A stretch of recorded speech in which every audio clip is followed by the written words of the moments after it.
अस्सलाम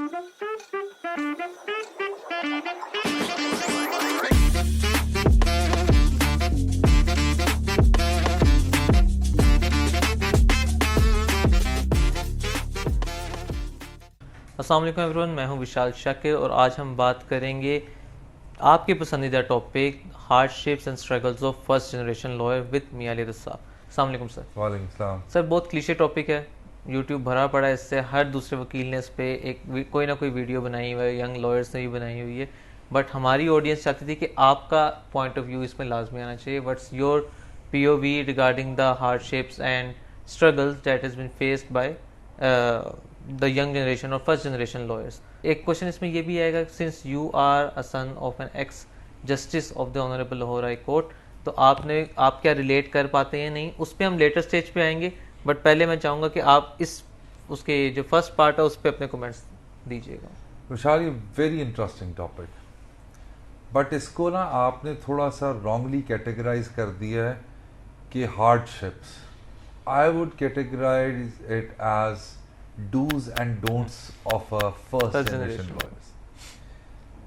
बहुत सारे लोग इन वीडियोस के अंदर भी आपसे पूछते हैं कि जी हम फर्स्ट जनरेशन लॉयर्स हैं, ये बहुत नेपोटिज्म बेस्ड प्रोफेशन है, वकीलों के बच्चों को ज़्यादा बेनिफिट होता है, और अगर आप सेकंड थर्ड जनरेशन लॉयर हैं तो आपकी ज़्यादा मोर लाइकली चांसेस हैं कि you can have a good practice और ये तो वो। अच्छा, इसमें कुछ बातें या जितनी भी ऑब्जर्वेशन आती हैं डिफरेंट फर्स्ट जनरेशन जितने भी स्टूडेंट्स हैं उनसे रिलेटेड, बल्कि मैं ना इस टॉपिक को एक और एंगल किसके साथ भी लेके चलता हूँ, first generation lawyers and female lawyers, इन दोनों को साथ लेके चलते हैं, तो that will be more interesting. पहली बात, डेफिनेटली यस, अपने करियर के स्टार्टिंग के अंदर कुछ ऐसे डिसीजंस होते हैं जो कि फर्स्ट जनरेशन लॉयर्स को लेते हुए बहुत ज्यादा डिफिकल्टी आती है, और अगर वो डिसीजन सही ले लें तो उनका जिसे कहते हैं ना प्रोफेशनल ग्रोथ एक अच्छी कर्व बनाना शुरू कर देता है, और अगर वही डिसीजन उन्होंने गलत ले लिए तो वही उनकी डिक्लाइन की तरफ जो है ना वो कर्व उनका जाना शुरू हो जाता है। वो डिसीजन सबसे इंपॉर्टेंट डिसीजन है कि अगर आपके पास, और ये मैं वो बता रहा हूं जो मेरे लिए वर्क किया, मैं यानी अपना एक्सपीरियंस साथ रखते हुए रखूंगा, although I am not a first generation lawyer because my father was a lawyer first, then district judiciary and then to the high court, लेकिन ये उनकी गाइडेंस से ज्यादा मेरा अपना कॉन्शियस डिसीजन भी था, और उसकी एक वजह वो मैं बाद में आऊंगा जी। वो ये है कि जब भी आप लॉ स्कूल के अंदर जाएं, अगर आप फर्स्ट जनरेशन है, आपके वालिद साहब, आपके भाई, आपका कोई इमीडिएट फैमिली रिलेशनशिप इस प्रोफेशन में नहीं है, तो एक बात याद रखिएगा कि what matters the most in the profession of law, since it is the skill based profession, that how good you perform in a court of law. Definitely I won't say और I won't advocate this point कि जी आपके law school के number शंबर अच्छे नहीं होने चाहिए, अच्छे होने चाहिए, टॉप नॉच आपके सारे आपने एस किए हों। I am not going to advocate against it, होने चाहिए, बिल्कुल होने चाहिए, बट उससे ज़्यादा आपने अपने लॉ स्कूल के टाइम को इस तरह शेप अप करना है कि आपने समर विंटर वेकेशंस की या जो भी और वेकेशंस आती हैं उसके अंदर लॉ फर्म्स को ज्वाइन जरूर करना है। अच्छा, मैं ये भी नहीं कहूंगा कि आपको अपने लॉ स्कूल के पहले साल के अंदर ही इनको ज्वाइन कर लेना चाहिए, although I joined when I was in government college Lahore, third year के अंदर ही आई ज्वाइंड इट। सो उस पॉइंट ऑफ व्यू से देखा जाए मैंने तो उसी वक्त ज्वाइन कर लिया था। अच्छा, कोशिश करें कि लॉ को जब आप लॉ स्कूल के अंदर आए हैं तो आपको ये क्लैरिटी होनी चाहिए जो कि नहीं होती फर्स्ट जनरेशन लॉयर्स के पास, कि मैंने what I want out of my self. I want to become an in-house consultant or a lawyer. I want to pursue the litigation. I want to work somewhere abroad. Or I want to work in some other different fields of law. When it comes to prosecution, judiciary, legal advisor, ये सारी चीज़ें। तो उस scenario के अंदर you need to be have a clarity, और ये आपको पहले दूसरे साल के अंदर आ जाती है। दूसरा, जब आप लॉ स्कूल के अंदर होते हैं तो अब चूंकि हमारे यहाँ ये 2017 की जजमेंट के बाद करिकुलम पैटर्न्स चेंज हुए हैं कि 5 साल की आपकी डिग्री और ये वो सारा कुछ, तो उसके अंदर इनिशियल 2 सालों के अंदर आपको नॉन लॉ रिलेटेड सब्जेक्ट वो सब्जेक्ट पढ़ाए जाते हैं। तो कोशिश करें, क्योंकि you are trying to become a lawyer, तो हैव योर एक्सेस और a good reading of the law subject जो आपने आगे जाके पढ़ने यानी सेकंड ईयर में, थर्ड ईयर में, फोर्थ ईयर में सेमेस्टर सिस्टम होते हैं, तो मैं ईयर्स के अंदर ही उसको डिवाइड करूंगा। जो आपने आगे जाके वो पढ़ने, उनको आप पढ़ें। अच्छा, दैट डज नॉट मीन कि वो आपको समझ आएंगे, बट हैव अ रीडिंग। फिर सोशल मीडिया प्लेटफॉर्म्स पे बहुत सारी वीडियोस अब अवेलेबल हैं लेक्चर्स की, जस्ट गो थ्रू दम, उनको देखें rather than watching Netflix. Netflix is जरूरी, उसके बगैर सर्वाइवल नहीं होता, लेकिन नेटफ्लिक्स के साथ साथ उन वीडियोस को भी देखें। सो मीनिंग देयर बाय आपने अपना फोकस उन लॉ के सब्जेक्ट्स के ऊपर रखना है। To be very honest, I was very clear in my third year government college Lahore कि I am going to practice criminal law. बिल्कुल ठीक। अच्छा, ये आप मुझे कह सकते हो कि since my father since he was a जज, तो वो सिविल क्रिमिनल हर किस्म की केसेस कर रहे होते थे, तो क्या ये उनकी तरफ से मुझे कुछ आया? I don't know, I don't recall off the cuff के जी उन्होंने मुझे कहा होगा तुमने क्रिमिनल ही करना, but I was always fascinated from the criminal practice. So आपको ये क्लैरिटी होनी चाहिए। तो a first generation lawyer should be clear in mind what he want out of himself.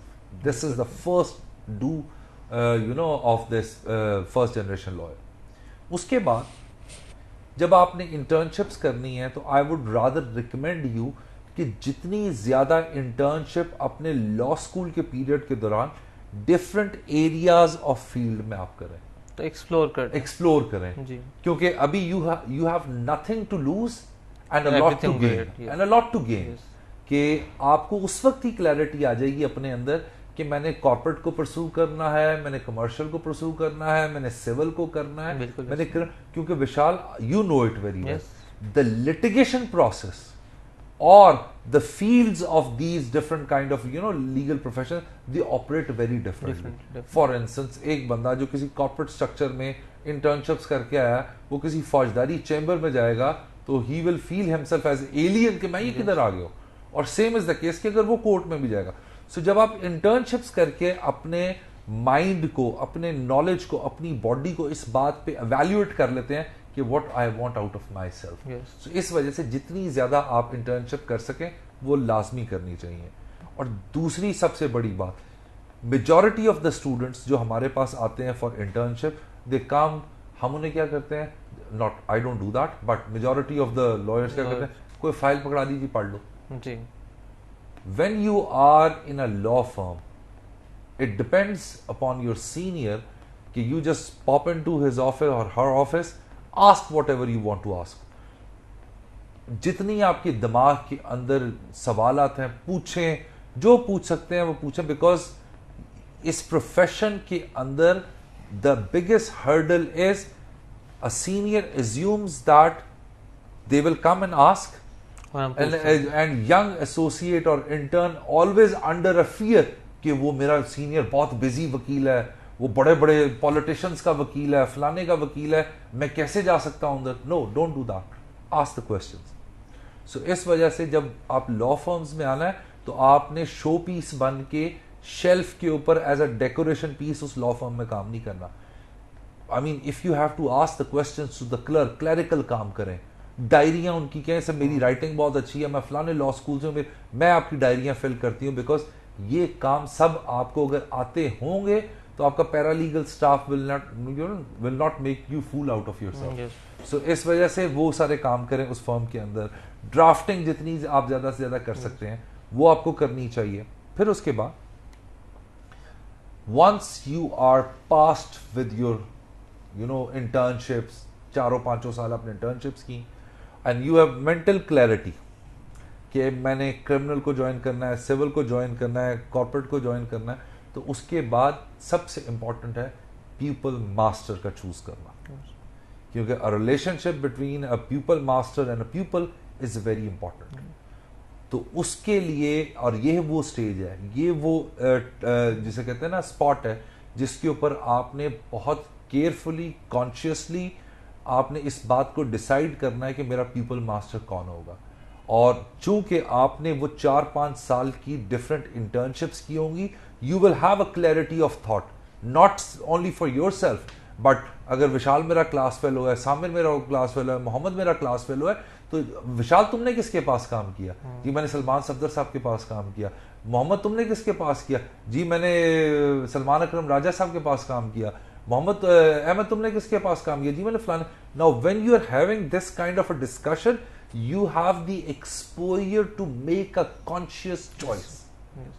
Never choose a pupil master by default, by any majburi, by any reference कि जी फलाने के पास चले जाओ। यानी ऐसा भी कि बहुत सारे मेरे पास बच्चे हैं कि जी मुझे फलाने ने कहा वो टॉप नॉच फौजदारी वकील है, मैंने उसको जाके ज्वाइन कर लिया। सर उनकी 800 के करीब तो शागिर्द है, मैंने तो कुछ सीखा ही नहीं। बिल्कुल ऐसे। मेरा सर मैं एक बंदे के पास गया, उसके पास 2 एसोसिएट है, काम ही कोई नहीं है, मैंने कुछ। So make a conscious choice of your people master. अच्छा, एक बात याद रखना विशाल, जितने भी फर्स्ट जनरेशन लॉयर्स होते हैं ना, they are a little, not a little, they are very naive. और उनका ब्रेन, उनका नॉलेज इतना रॉ और ऑर्गेनिक शेप में होता है कि अगर उन्हें एक अच्छा प्यूपल मास्टर मिल जाए तो वो बड़ा जबरदस्त उसको अकॉर्डिंगली टेम और वो सब कुछ कर सकते हैं। I still remember way back in 2016 I had 2 associates from one associate from LUMS, and I must take the name, from associate from LUMS. Vishal, you have literally no idea कि वो इस कदर काबिल एसोसिएट थे कि उसका ना सिर्फ मेरी प्रैक्टिस में मुझे फायदा हुआ, यानी आप बैठे हैं, आपने कोई डिस्कशन की, आपके सामने ड्राफ्ट पड़ा हुआ है, आपने कोई आर्ग्यूमेंट तैयार करना है तो आपके सामने आर्ग्यूमेंट पड़ा हुआ है। और वो, अब ये नहीं कि वो सब कुछ ऑलरेडी आता था, उस माइंड को उस ट्रेनिंग के अंदर इस तरह टेम किया गया। So the choosing of your people master is very important. कभी भी नेवर, यानी मैं आई वुड नॉट रिकमेंड कि बहुत बिजी बड़े बड़ी लॉ फर्म्स और चेंबर्स हैं, आप ज्वाइन कर लेते हैं, but you get to learn nothing. वो बिजी बहुत होता है, you get to learn nothing. So people master का चूज करना बहुत जरूरी था। अच्छा, जब आपने अच्छा एक पीपल मास्टर चूज कर लिया तो सलमान सफदर साहब कहते हैं कि try to become burden, intellectual burden on him, कि आपके पास फाइल्स हैं, केस लॉज हैं, किताबें हैं, ask the question as much as you. और सबसे ज्यादा कोशिश ये करनी है कि आपने इस प्रोफेशन के अंदर, यानी आप जो भी फर्म ज्वाइन करते हैं, तो आप जाके ज्यादा से ज्यादा काम खुद करने की कोशिश करें। मैं बहुत सारी वीडियोस में ऑलरेडी भी ये एक्सप्लेन कर चुका हूं कि मेरे पास जब भी बच्चा कोई या बच्ची को काम के लिए आती है, उनका पहला सवाल है जाएंगे किस वक्त। That is the most irritated और hated question one can ask to a pupil master, मैं जाऊंगा कब? इसमें कोई ऐसा टाइम नहीं है, इसमें कोई टाइम नहीं है, आने का टाइम है, जाने का कोई टाइम नहीं है। और इस वजह से ये आपने डिसीजन, बहुत कॉन्शियस डिसीजन। और यहां पे एक चीज की मैं और क्लैरिटी देता जाऊं आपको, फर्स्ट जनरेशन लॉयर हो, सेकंड जनरेशन लॉयर हो, थर्ड जनरेशन लॉयर हो, there is a continuous struggle of 10 years at least. और उस 10 साल के अंदर, और यही वो स्टेज होती है, यही वो क्लैरिटी मैं आपको देना चाह रहा हूं कि मेजॉरिटी ऑफ द लॉयर्स जो ज्वाइन नहीं करते, परसू नहीं करते परसिस्टेंटली और कंसिस्टेंटली इस प्रोफेशन को छोड़ के चले जाते हैं, वो इसी वजह से कि इनकम का इनफ्लो नहीं है, इनफ्लो नहीं है। सो इनकम के इनफ्लो के लिए ये जरूरी है कि आपको मेंटल क्लैरिटी होनी चाहिए। 10 साल कमाई तो है, लेकिन उस तरह की कंसिस्टेंट और जिसे कहते हैं ना वो सॉलिड आपकी इनकम नहीं है, तो ये आपको क्लैरिटी होनी चाहिए। अगर आपको 9 to 5 जॉब करनी है, 9 to 5 जॉब के मुताबिक करनी है, don't join this profession, this is not that. और मैंने अभी वो रील भी की थी फॉलियस नरेमान की, जिसके ऊपर उन्होंने बताया भी था कि it's not a 9 to 5 job. और वकालत के प्रोफेशन में जो आपकी कंसिस्टेंट परसिस्टेंट इनकम्स है ना, that compromises your hard work. अगर आपकी इनकम के अंदर फ्लक्चुएशन है, then you are more likely to work more hard to earn more income. yes. So इस वजह से that is one of the things. अच्छा, इसके साथ साथ ही अगर मैं अटैच करता हुआ चलूं फीमेल लॉयर्स, अनफॉर्चुनेटली हमारी फील्ड में खास तौर पे फौजदारी वकालत में जिसे कहते हैं ना, वो एक वर्ड है, काल पड़ा हुआ है अच्छी कॉम्पिटेंट फीमेल लॉयर्स का, यू वोंट फाइंड. और जिसे वो भी मैं द नेशन का एक आर्टिकल पढ़ रहा था, उसके अंदर लिखा होता है the profession of law in Pakistan is like a boys club. You will find boys everywhere. Yes. Or if you ask me to count any names of top-notch female lawyers, honestly मैं 2-3 के बाद मेरी वो गिनती खत्म हो जाएगी. और ये मेरी अपनी ignorance या naivety आप कह लो कि मुझे नहीं पता होगा बाकियों के बारे में. बहुत शदीद और अशद ज़रूरत है फीमेल लॉयर्स का इस प्रोफेशन को ज्वाइन करना और इसको प्रैक्टिस करना, be that it's the corporate, commercial, civil, commercial, revenue side, taxation side, custom side, बहुत ज़रूरी है.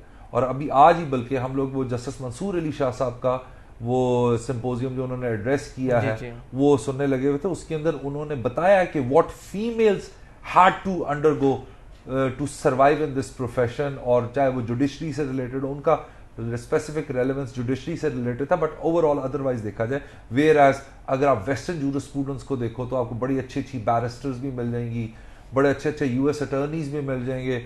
सबसे बड़ी बात वो जॉनी डेप और एम्बर हर्ड के अंदर the star of the show was the female counsel of the Johnny Depp.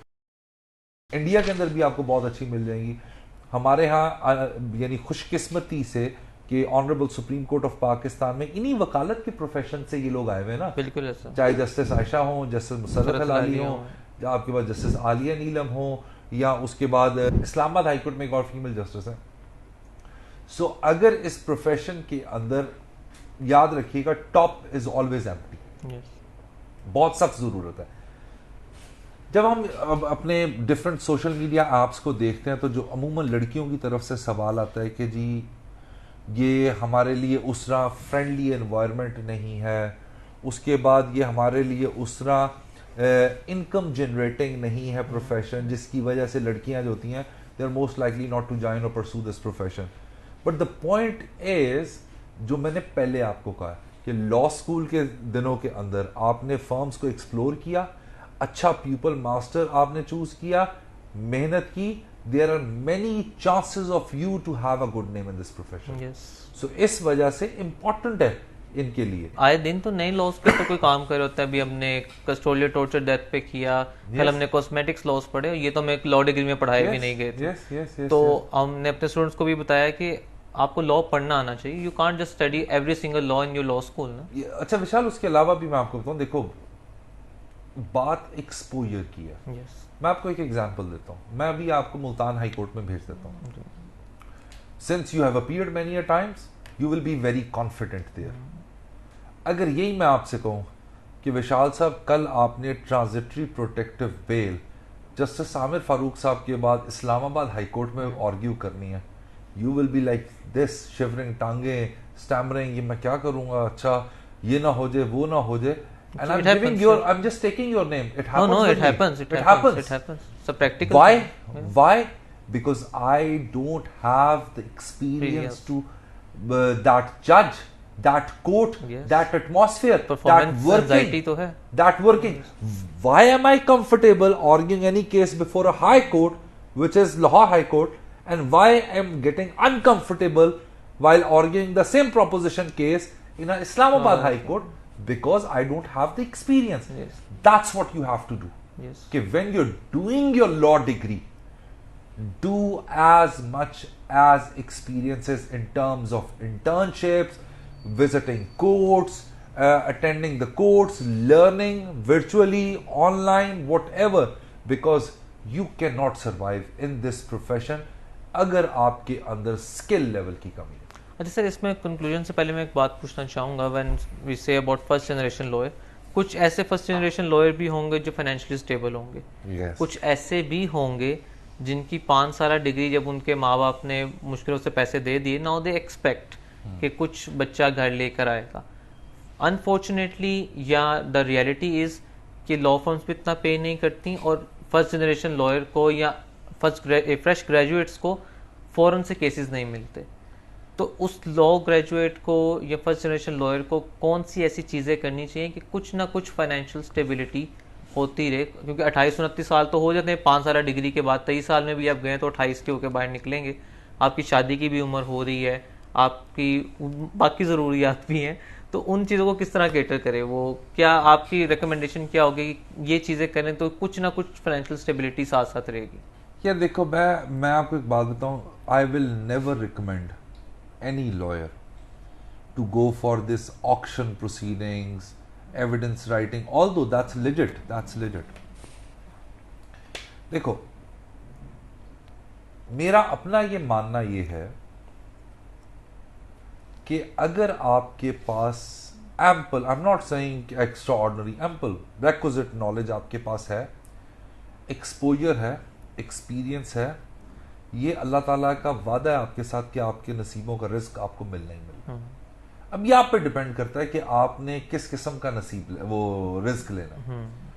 So cases shall fall, they do fall, they will keep falling on your arms. अब अगर आपने professional तरीके से उन कामों को ना किया तो वो आने कम हो जाएंगे, but they do and they keep coming. अच्छा, I totally agree with you कि वो लॉयर्स जो कि फर्स्ट जनरेशन लॉयर हैं, but they are financially well off, उनको एक एज है। डेफिनेटली। वो एज क्या है ये भी मैं आपको बता देता हूँ। उनके पास अच्छी गाड़ी होगी, अच्छा मोबाइल होगा, अच्छे कपड़े होंगे, क्योंकि एक वो मुहावरा चलता है ना कि जो दिखता है वो बिकता है। यहां तक तो बात ठीक हो गई। उस दिखावे की रोशनी के अंदर उन्होंने उस गाड़ी की चमक के अंदर, उस लेटेस्ट आईफोन 15 के बार बार फोन सुनने के बाद, अच्छे परफ्यूम्स लगाने के बाद क्लाइंट तो प्रोक्योर कर दिया।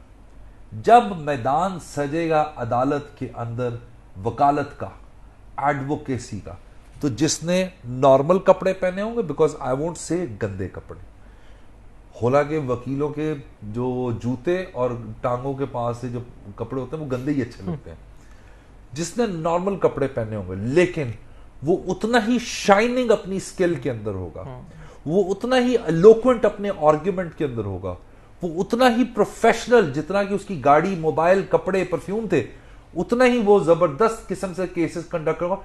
मार्क माय वर्ड्स कि वो उस बंदे को, उस लॉयर को छोड़ के, जो कि स्किल, एडवोकेसी, प्रोफेशनलिज्म में not at par with that experience, that उस एडवोकेसी के लेवल पे उसके साथ नहीं है, next time he is going to engage that lawyer, and I have seen it, I have seen it, I have personally experienced it in many cases. कि मंजूर मलिक साहब और मलिक शहजाद साहब की डीबी हुआ करती थी, मैंने वहां पे मर्डर रेफरेंस आर्ग्यू किया, तो उसके बाद उसी कोर्ट में बैठे हुए किसी और क्लाइंट ने मुझे एंगेज किया by paying me the fees to conduct the cases. That is the difference. क्योंकि कपड़े दिखाने के लिए, शक्ल, बाल, स्किन दिखाने के लिए बहुत अच्छी है, and you for sure on the basis of these things will procure a client, but when it comes to the actual fight in a court of law, only the hard working, only the proficient in the language, only the person good in the skill is going to win, come what may. Trust me, इसके अलावा कोई दूसरा argument नहीं है।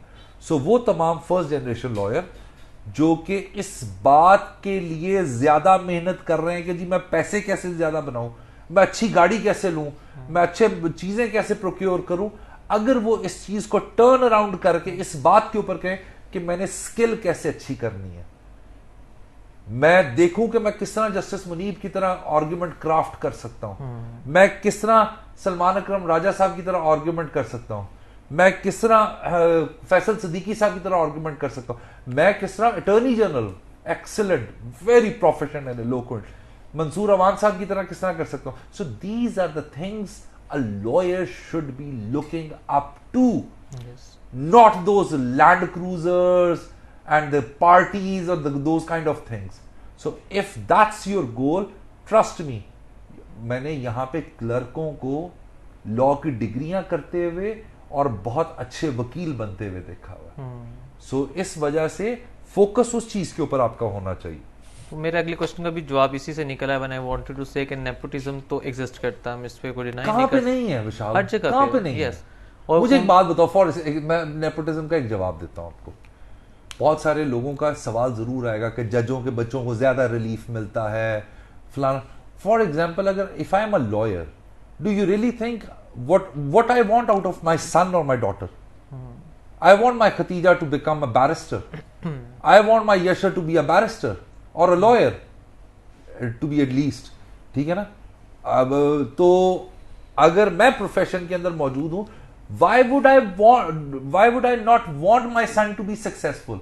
Definitely. इसको जो लोग sadist जिसे आप कह सकते हैं, वो लोग इसको नेपोटिज्म की तरफ ले जाते हैं। हर बाप, हर माँ की ख्वाहिश होती है कि जिस प्रोफेशन के अंदर वो है उनमें उनकी औलाद भी है और वो उनको आउट ग्रो करे।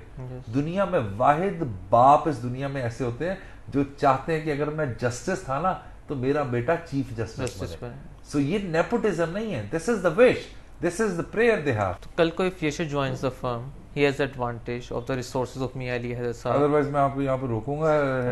his mother जो है ना वो doesn't want him to be a lawyer. But in any eventuality अगर वो अब्बू के रास्ते पे चल पड़ा, as long as he is performing or outperforming Mia Ali Hazrat Sahab, I will be the happiest person on this planet. Yes. कोई ऐसा दिन भी आ सकता है हमारे जो प्रोफेशन की खूबसूरती है वो ये कि maybe someday Yashir is arguing a case against you. Yes, why not? और hopefully इंशाल्लाह before you. काजी साहब की जुबान में कॉन्फ्लिक्ट होगा, you won't let it to appear against me. As long as he's let you to explain that there is no conflict. Yes. तो आप वाली बात पे लेके चलेंगे कि अगर आप अपने स्किल सेट को पॉलिश कर सकते हैं, परफॉर्म कर सकते हैं, तो ये सारे हर्डल्स दूर किए जा सकते हैं। स्किल सेट बेस्ड गेम है सारी, और अगर उसको पॉलिश करके यू कैन परफॉर्म, तो ये सारी चीज़ें बिकम्स अ सेकेंडरी। विशाल, ये शेक्सपियर का जो ना थिएट्रिकल प्ले है, जिसने परफॉर्म करना है डजंट रियली मैटर। जिसने परफॉर्म करना है ऑडियंस ने दाद उसे देनी है, क्लाइंटेज उसी के पास आनी है। If you want me to name the lawyers जो फर्स्ट जनरेशन लॉयर्स हैं, I can start from the chief justice Pakistan and come down to the many of the extraordinary lawyers who were the first generation lawyers, और आगे से शायद उनके बच्चे ना बने हों। तो इस वजह से, और इसी तरह फीमेल्स के लिए भी मेरा जो सबसे जो असल जो इस वीडियो के अंदर जो फोकस देने वाला है कि देखो बात सुनो, आप इस प्रोफेशन को फॉर ग्रांटेड नहीं ले सकते। फॉर ग्रांटेड लोगे तो आप रोते रहोगे, I am a first generation lawyer.